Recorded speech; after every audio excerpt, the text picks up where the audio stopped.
Hey, this is Harman Mixes, and today I'm going to talk to you about how to do processing. Hey, this is Harman Mixes, and today I'm going to teach you how to put one of these microphones into your audio system and make it sound cool. Let's get into it.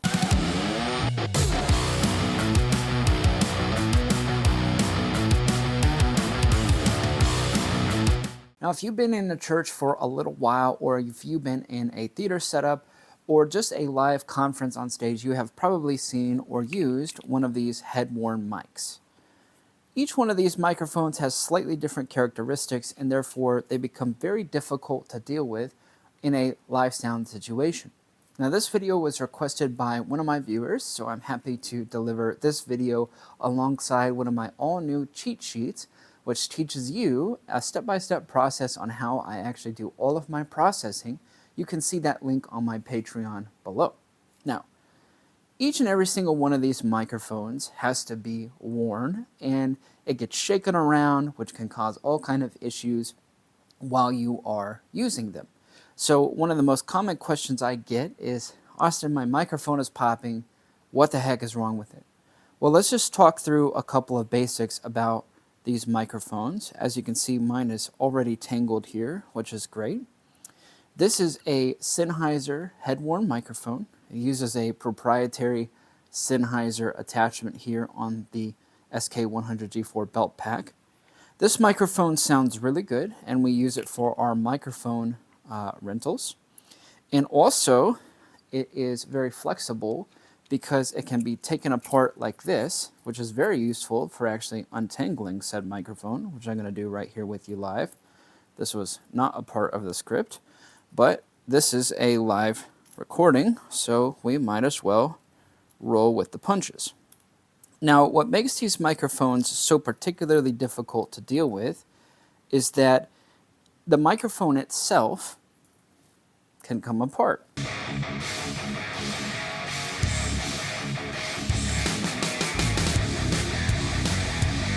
Now, what makes these microphones so ridiculously difficult to deal with is this little capsule right here. Now, there's mainly two kinds of capsules that you're going to encounter. One that's called cardioid and one that's called omnidirectional. Now, so often whenever I encounter a live situation where this mic is feeding back or causing all kinds of issues in the PA, it's because this mic is omnidirectional. That means that it's picking up in all directions. And because of that, the microphone is not only picking up your voice, it's also picking up whatever is bouncing around in the room, which creates mud, it creates feedback, creates all kinds of trouble. Now, if you're fortunate enough to have a cardioid microphone, as in rejects to the rear and only picks up forward, you're still not free from issues because that microphone is still pointed out into the audience and you may get feedback from that front.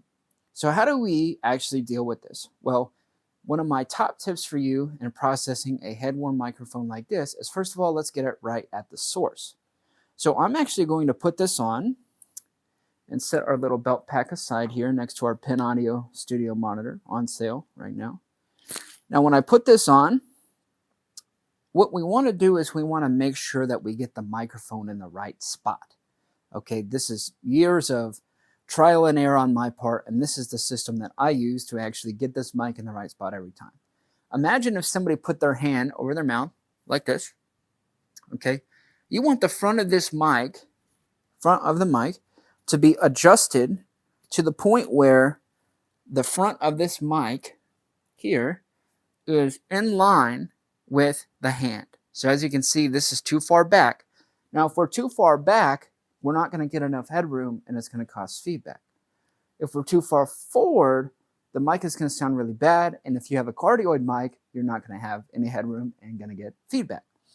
So I'm going to take this off and adjust this. And for this specific Sennheiser, I just pop this guy off. And it has a little bit of an annoying way that it adjusts. So in this case, I actually just wrap it like that. Now, when I put this back on, I'm going to do my check.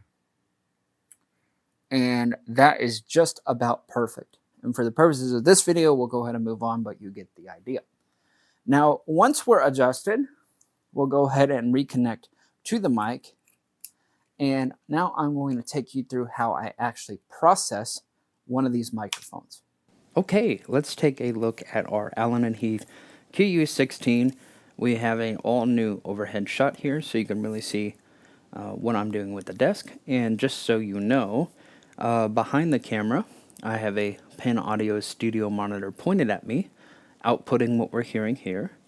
Plus, I have headphones to be able to also really exaggerate and hear if I need them while we walk through this EQ process. As you're hearing my voice right now, you can see that I have everything bypassed on the console, with the exception of the high pass filter here. So we can start with everything kind of flat. We'll just flatten it all out and start from there. So the first thing we're going to do with the processing, I'm going to turn the compressor off as well, is we are going to start with the high pass filter. So I'm just going to bring this up to the bottom of my voice. We don't want to be too aggressive with the high pass filter, because if we do, we will take away low end and my voice will sound really thin. So as I work this high pass filter up, I'm going to exaggerate it so you can really hear the body of my voice go away. Now we're just looking at the high end. And as we kind of work our way back down, you can hear the body of my voice once again. Now, as you listen to my voice, it's obviously very dynamic here, so I'm going to try and speak consistently, but in a real world situation, the speaker is going to also not speak very consistently. So from a process perspective, the next thing we're going to do is we're going to find some undesirable frequencies that don't sound quite good. Now I'm going to turn the EQ on so you can hear this kind of boxiness in my voice coming through. I've exaggerated that here. Now you say, Austin, how did you find that frequency? Well, the first thing is that I listened to it and I decided that I heard something that didn't sound quite right, but I didn't quite know where it was.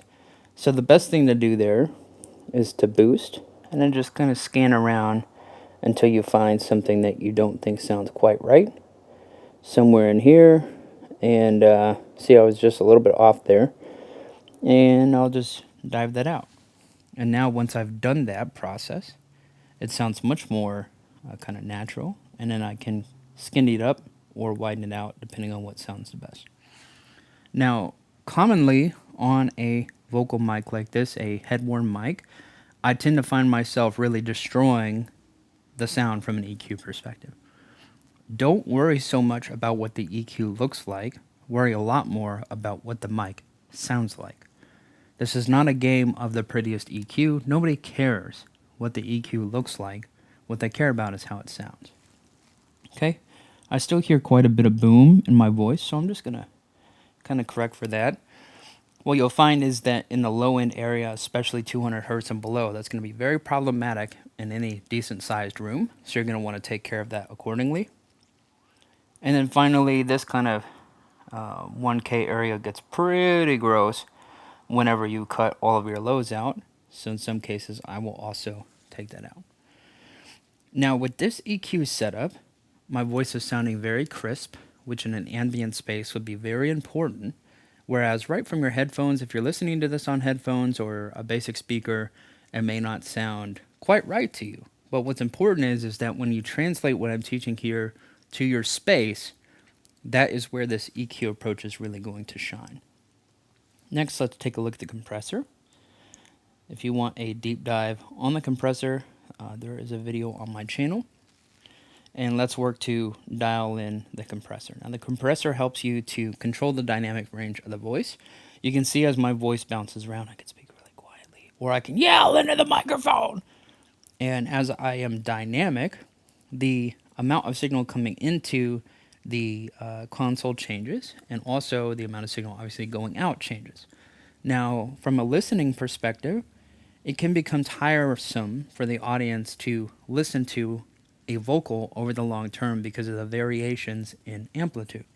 So we want to dial in a little compressor to help us to control that dynamic range, and also to help us prevent the vocal from becoming too loud if the vocal starts really speaking super loud. So I'm just going to work this threshold down first until I start seeing some reduction.